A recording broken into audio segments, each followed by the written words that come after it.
Welcome everybody. Very happy to welcome Rajeev Ranjan Chaturvedy.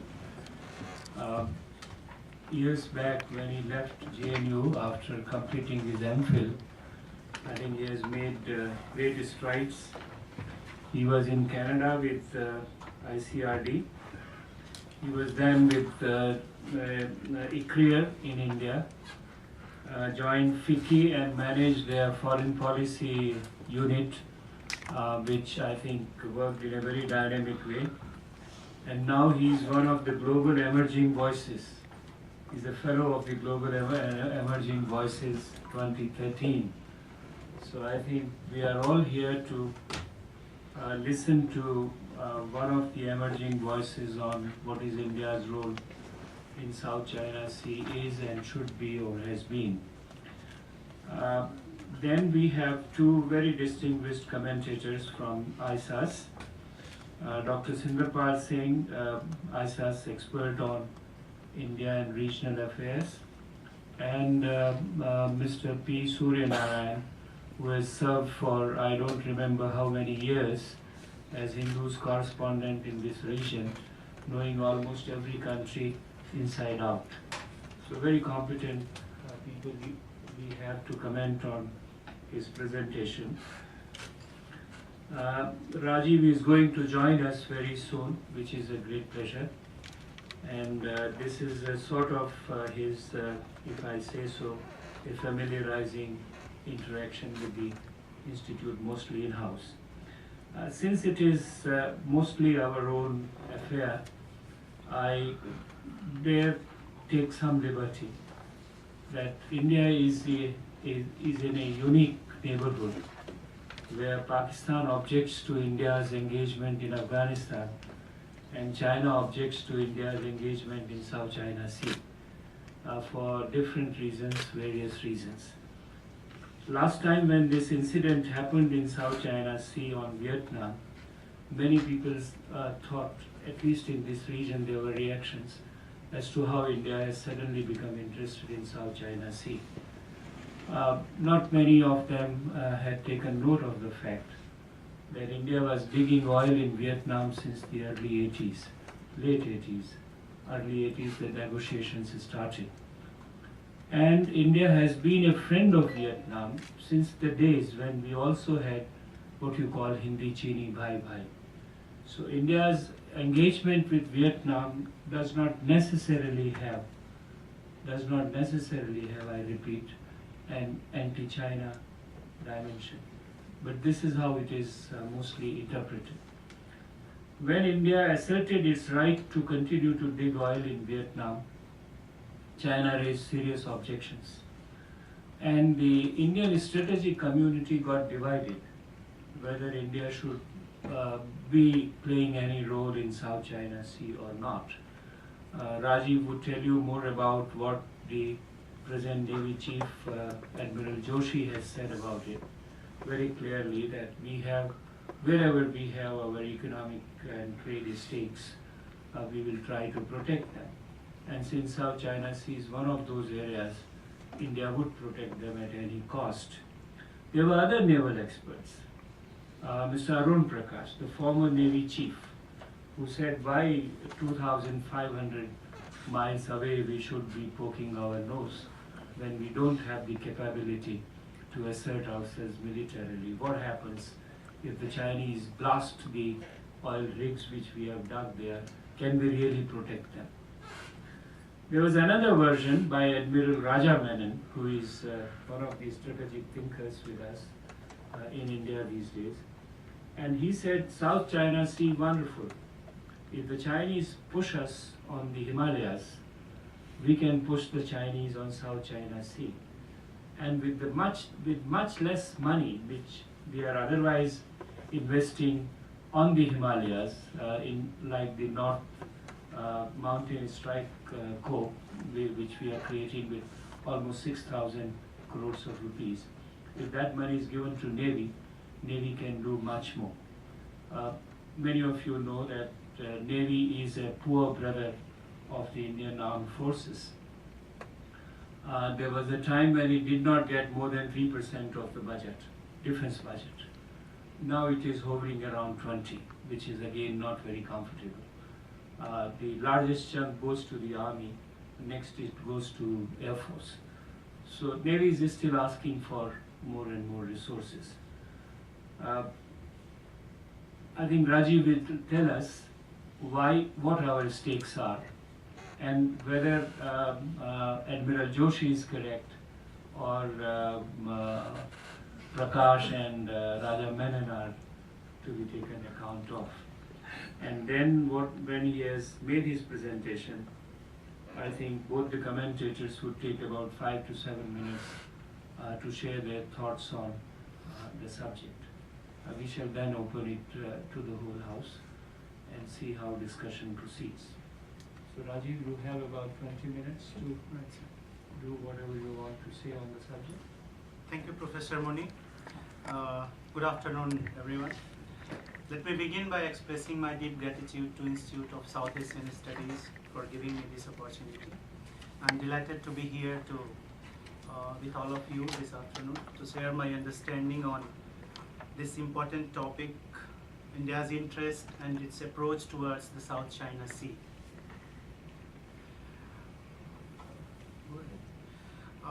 Professor Muni has made my task a little easier in his opening remarks, and what are the discussions all about, and different perspective within India, that divergent views about the South China Sea and how it's happening.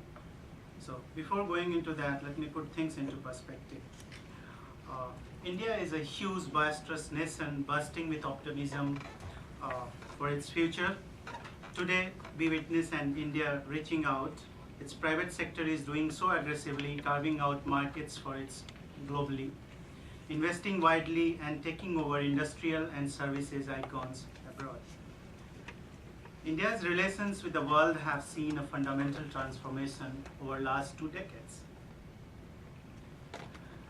If we see the geography of India, its peninsular character of the country with its extensive and open coastline and with a littoral which is extremely fertile and rich in resources, makes India entirely dependent on the Indian Ocean. Further, its prosperity is dependent almost exclusively on sea trade. Why it is so? Because the land routes out of the Indian subcontinent are few and provide little facility of commerce. On the other hand, the sea routes available to India from her ports from Kandla to Kolkata take her easily to all parts of the world. For sea trade, no country is so centrally situated like India. Its ports are particularly equidistant from the great markets of Europe and the Far East, while Africa and the islands of Pacific are equally accessible to her. And we must take note of this strategic location of India in terms of global trade and commerce. Indeed, this is more true ever at the present time. While to other countries, the Indian Ocean is only one of the important oceanic areas. For India, it is the vital sea. Her lifelines are concentrated in that area. Her future is dependent on the freedom of the vast water surface. In fact, no industrial development, no commercial growth, no stable political structure is possible for India unless the Indian Ocean is free and her own source fully protected. So we can see the immense importance of the Indian Ocean and its protection for India's prosperity and trade and commerce. While India is pursuing a robust maritime diplomacy, its current interests in the South China Sea have attracted much attention. There are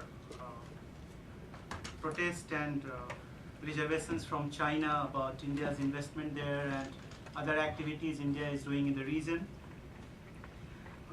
But India has become more active these days in expressing its interest in the freedom of navigation in the South China Sea and the peaceful resolution of territorial disputes between Beijing and its maritime neighbours.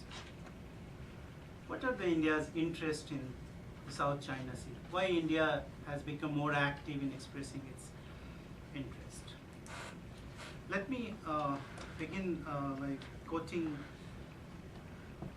our former Foreign Secretary, Ranjan Mathai, who, speaking on the security dimensions of India's foreign policy at the National Defence College in November 2011, he said that as part of our, I quote, as part of our lookist policy, the engagement with Southeast Asian states has been intensified.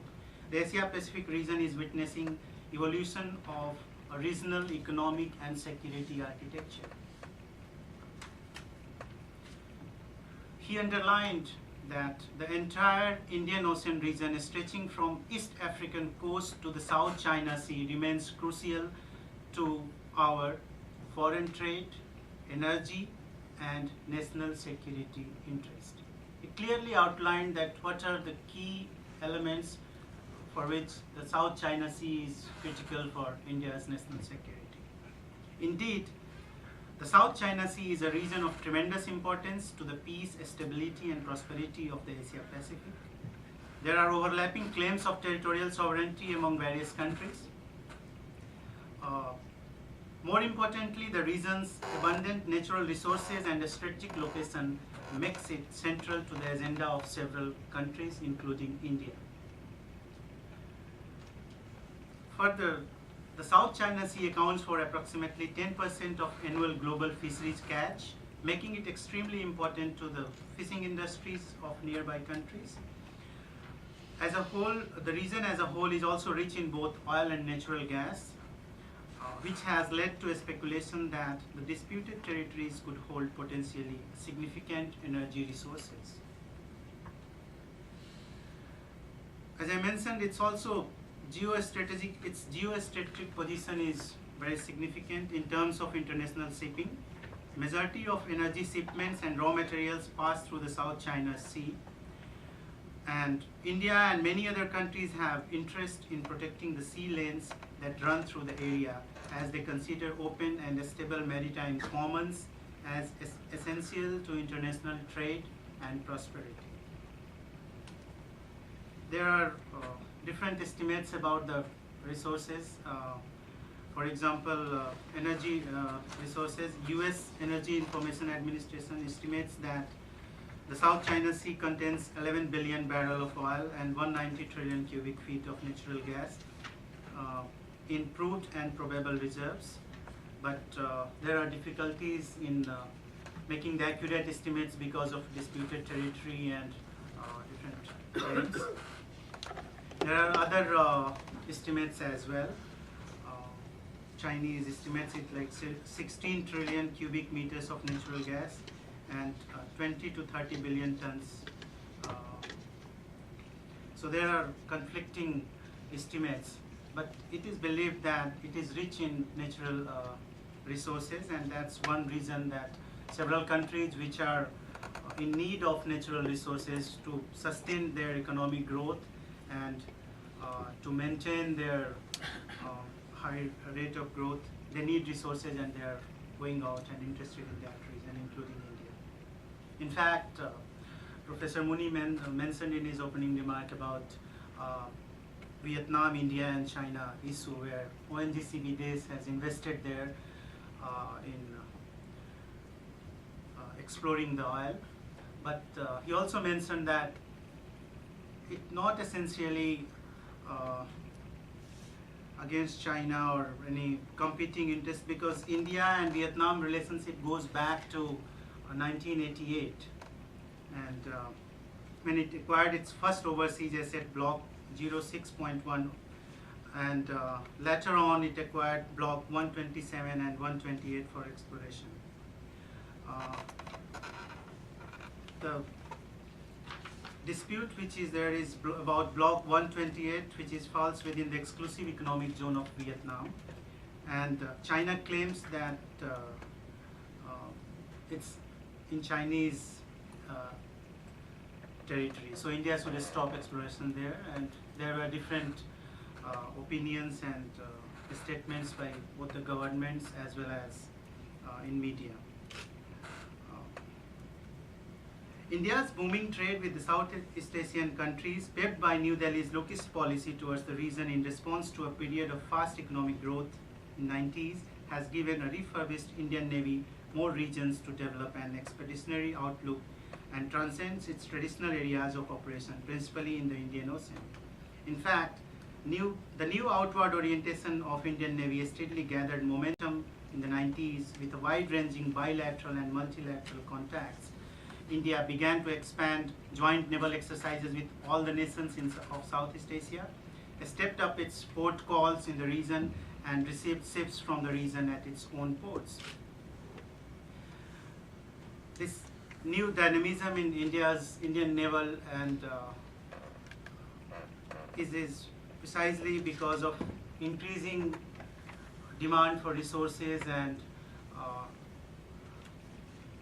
one logic also being given that, which is in debate in India, that within India there is a debate and there are divergent views that China is increasing its influence and presence in South Asian countries, whether it's Pakistan or Bangladesh or other countries.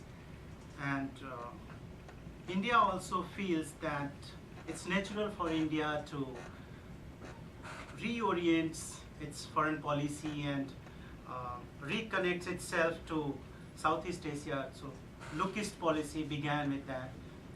Also India learned a lesson from the economic development and growth of Southeast Asian nations. So it started reorienting, and Indian Navy has a significant role to play in foreign policy decisions, which I will point out in a minute. India's maritime strategic interests in the region are well established, including the fact that about 55% of India's trade passes through the South China Sea.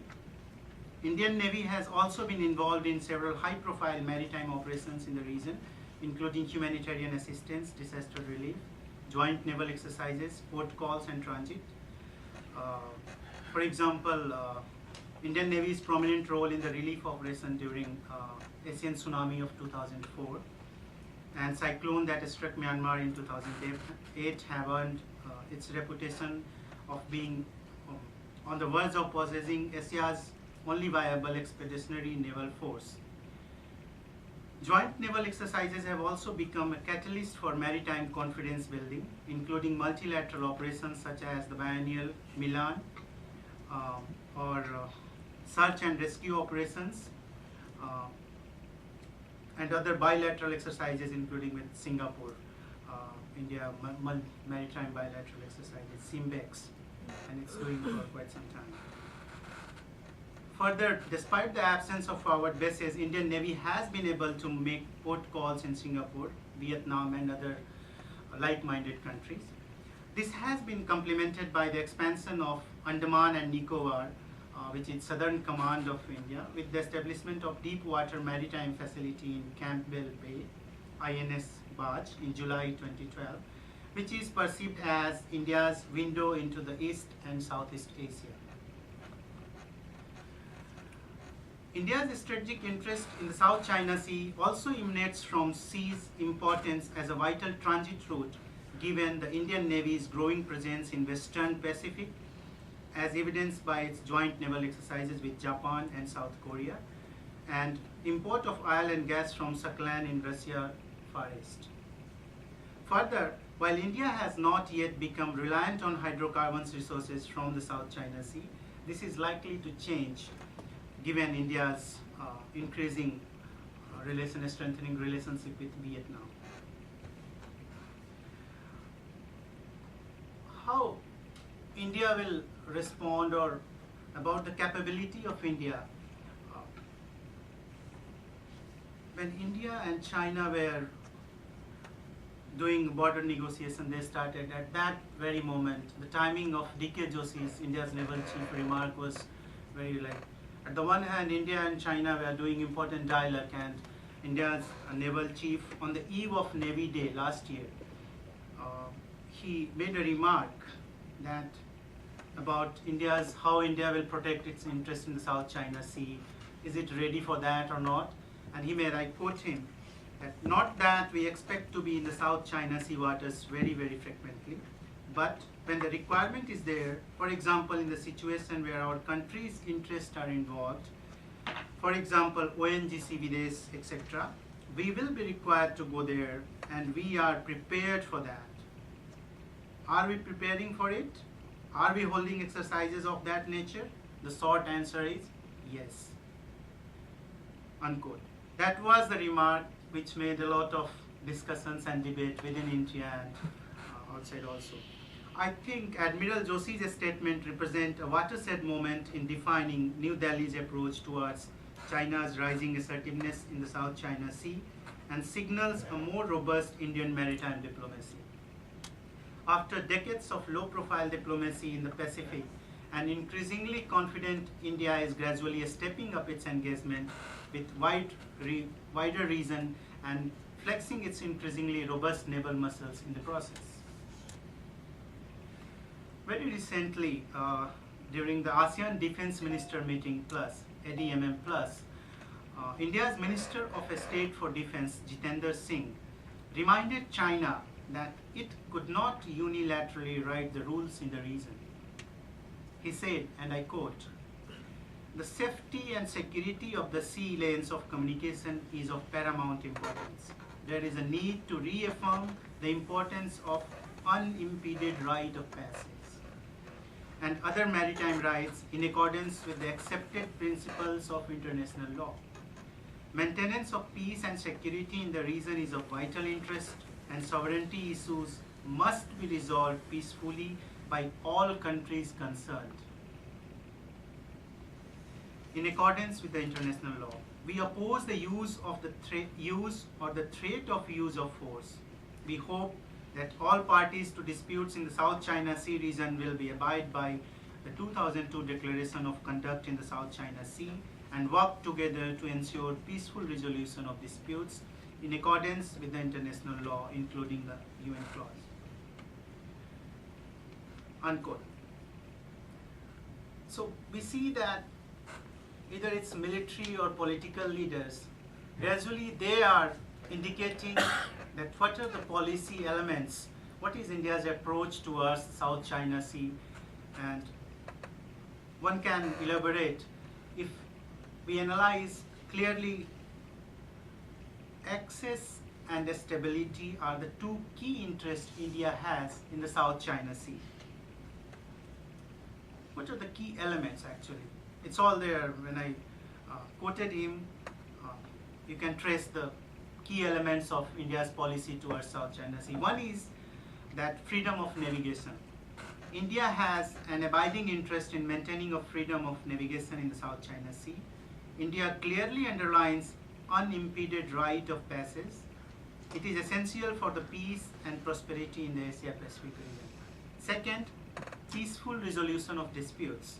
India favors peaceful resolution of disputes and opposes the use or the threat of use of force to resolve competing claims.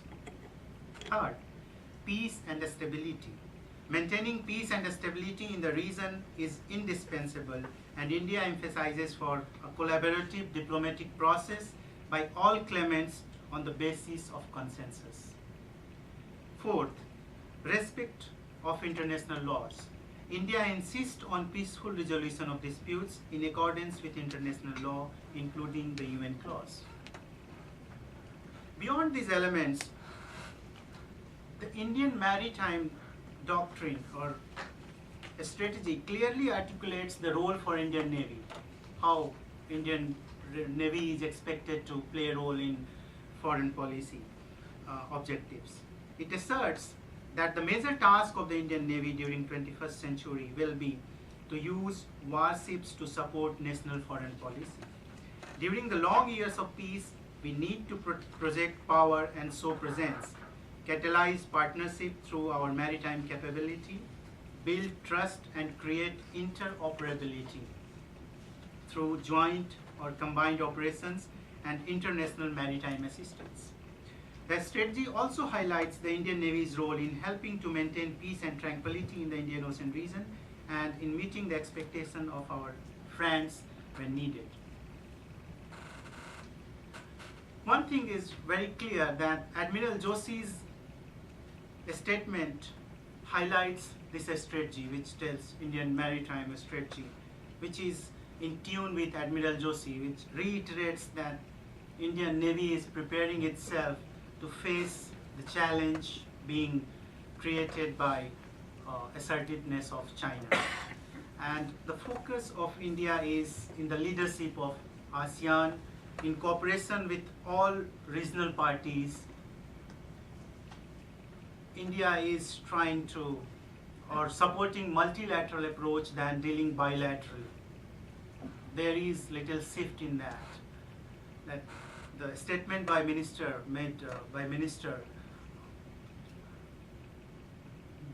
underlines that with the consensus of all parties concerned, which is not that China should deal bilaterally, this is their affairs and India is nothing to do with that. There is involved interest in that, and India's approach is evolving towards more multilateral approach. Regional cooperative mechanisms should be developed for that. And Indian Navy is augmenting its capability and reach to defend larger national interest, and the political leadership seems supportive to it.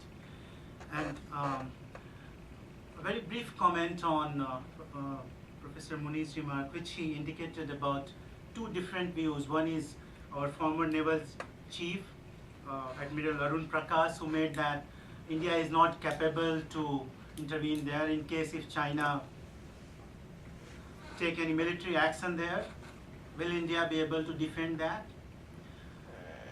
Well, that's a question which is difficult to answer, but certainly, I mean, the probability of China intervening militarily is very little. I participated in two different scenario building and war game sort of exercises. One was in Tokyo and another was in Brussels. In one there were 4 Chinese participants, and finally they also realized that it's not in the interest of China, neither it's in the interest of India to raise it up to the level of military conflict. China is also toning down its, at the government level, it's toning down its approach and more in favor of negotiations and sitting on the table and want to resolve this peacefully, because they felt that their image, international image is going down. So that's, and about media comments which Chinese media says it's because of domestic constituency, that is one understanding and one reading. And my thinking is closer to that, that China is provoking. There is, within China, there is different view. There are different agencies and there is lack of coordination. So some agencies are responsible to protect that, some are, and there is no central coordinating agency within China, in the foreign ministry about South China Sea. So there are divergent views. To sum up, I think India has a vital maritime interest vested in the South China Sea. In pursuance of her Lookist policy, India's engagement with the region is strengthening. It has huge dependence, about 55% of trade passes through South China Sea, and it serves as a strategic link between Pacific and Indian Ocean. So to ensure the smooth flow of its trade, it's important for India to take interest and strengthens its capability to play a larger role in the region. Also, Chinese assertiveness and her proclivity to unilaterally seek to change the status quo have the potential to impinge upon India's commercial and strategic interests relating to energy security and navigational prerogatives to freely use the South China Sea as provided for by the international law. All maritime powers, including India, have a natural national interest in freedom of navigation, open access to Asia's maritime commons, and respect for international law in the South China Sea. I'll stop here with a quote from our National Security Advisor, Shiv Shankar Menon's speech, which he gave in 2009, but it's still relevant, and that I quote here that shared maritime and energy security interests provide the major powers a rare potential area of convergence, and that it could be the starting point to build a flexible and adaptable Asian order. Thank you. Thank you, Rajeev. Thank you. May I now request Sundar to make his comments?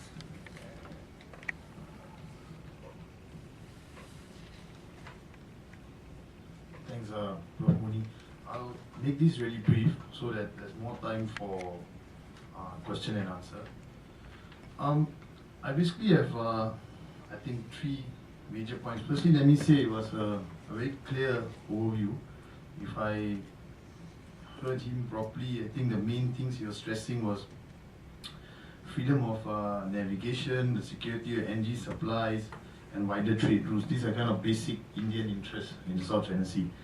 Now, I got about 3 points. Let me just qualify by saying that some of these points might be a bit unfair because you only had about 20 minutes, but just for the purposes of discussion.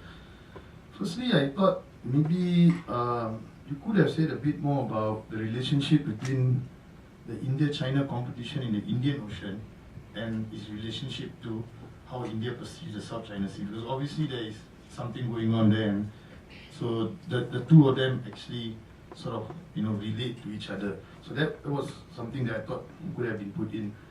The second point is you don't talk about the US at all. It's a very loud silence in a sense. Again, I know you only got a very short period to present, but obviously what the US thinks, what it does, what it doesn't do, will have an impact on how India views the South China Sea. So maybe you can, just give us what you think, how the US equation sort of, impacts how India sees the South China Sea. Now the third point, and this is, I thought, in a sense, again, because it's a short period and you're doing an overview, but the South China Sea issue when it comes to ASEAN is a very complex issue now. ASEAN doesn't pull in one direction necessarily anymore. So on some level, I guess someone could ask, the individual ASEAN countries have sort of more or less individual approaches to the South China Sea, even certain East Asian countries. Now, how these countries first have sort of changed their attitude towards the South China Sea, how does that impact India? Because it was the easy days when ASEAN used to be pulling in one direction. Now it's not necessarily pulling in the same direction.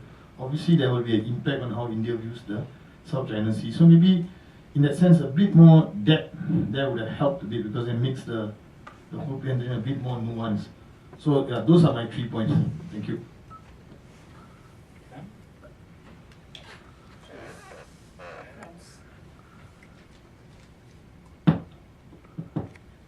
Friends, I will try to avoid the points which Dr. Silapal has already raised. All the 3 points he raised are very valid. The issue when it comes to India-China equation in the South China Sea is whether India should be acting as a risen power or only as a rising power, or as a power with some interests which it should seek to protect in the course of time. That is one aspect which we should bear in mind and discuss over a period of time. And also in a bilateral context between India and China in the South China Sea, is there any instance of China having impeded, actually, India's freedom of navigation at any time in the past? And if so, we have to study what were the circumstances of such impediments that China had put in the way of India. And that will give us a sense of what we should be doing, we, in this particular case, the Indians should be doing, in terms of protecting their interests in the South China Sea area. So if the answer is yes, that is China had impeded India's freedom of navigation in some manner or other, we have to look to the future, and both China and India will have to engage each other, obviously. That goes without saying, but it deserves to be said because there is a bilateral connotation brought into the picture. And if the answer is no, if China has not done any such anti-India activities, had not indulged in any such anti-India activities in the past, what should be the way forward then? I mean, what should India be doing?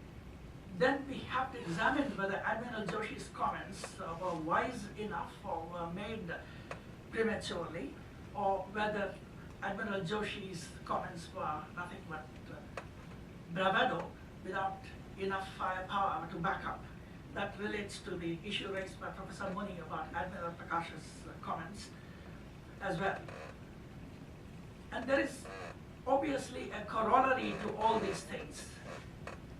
Should India be acting as a major power which is already capable of patrolling the high seas, other than perhaps in areas around Indian Ocean, especially around India in the Indian Ocean region, or should India be looking far out all across the globe, or at least in East Asia? That's a question which deserves to be addressed. I mean, these are not a catalogue of missing elements in the presentation by the main speaker. It's not in that sense. This is for all of us to put our heads together and discuss. So can India protect its interests in South China Sea as well as Indian Ocean region, and also the East China Sea, and right across the globe in the course of time, provided India becomes a risen power? Can India do that by just improving its military capabilities, regardless of sending signals one way or other to China or any other country for that matter? And in all this, obviously there will be discussion about the so-called Chinese string of pearls, which India is not supposed to be comfortable with. And therefore, is there an element of India trying to get even, quote unquote, with China? Is India trying to enter South China Sea just because the Chinese are supposed to be doing something with reference to India in the Indian Ocean region and elsewhere? And closely related to all this is also the discourse in China itself about China breaking through the first island chain, which happened very recently. And will that mean something for India in terms of freedom of navigation? The main speaker, Mr. Rajeev Chaturvedy, of course, made a very relevant reference to India's oil exploration in the coast of Vietnam, but that is quite different from freedom of navigation, as he very rightly pointed out. And in that sense, China's ambitions going forward in terms of expanding its naval footprint beyond South China Sea, beyond East China Sea, how will that impinge on India's security interests? That's another aspect in terms of freedom of navigation. And we should also have to analyze the nuanced differences between India and China towards the United Nations Convention on Law of the Sea. Because much of the present-day discourse on this issue in South China Sea, between China and its littoral neighbors, relates to interpretation of UNCLOS. And finally, when you refer to disputes within China and its neighbors in South China Sea, to advocate for India to advocate that those issues should be settled in a wider forum, when India itself is so possessive about not allowing others to enter into the equation about India's own disputes with its own neighbors in South Asia, that's an issue we will have to study in depth, so that India should be in a position to explain its South China Sea policy in a very categorical fashion, and should not be in a position to be pushed back on the defensive by China pointing to India as taking two different stands, double standards, quote unquote. These are issues we have to address going forward. Thank you.